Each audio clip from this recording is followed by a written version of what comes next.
Hi, Loy. Good afternoon. How are you today? Wow, you look so smart there.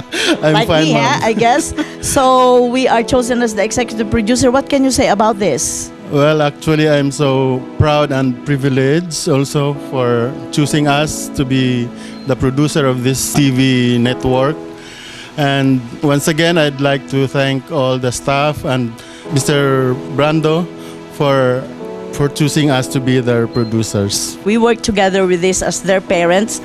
So to continue their effort and to continue their support for the Filipino community and international to the whole Saudi Arabia. Of course. Kasi maganda rin yung intention natin.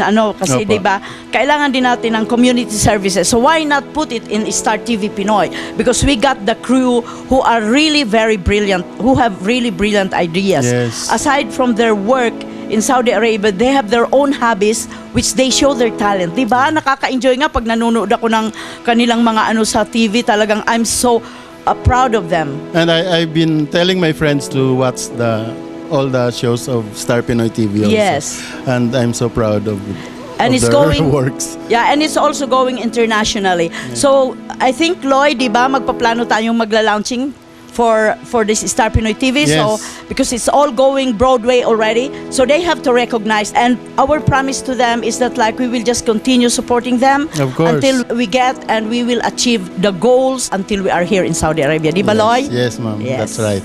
And Thank- we are here to support you always, guys. And just be yourselves and continue the good work that you have started. And good luck.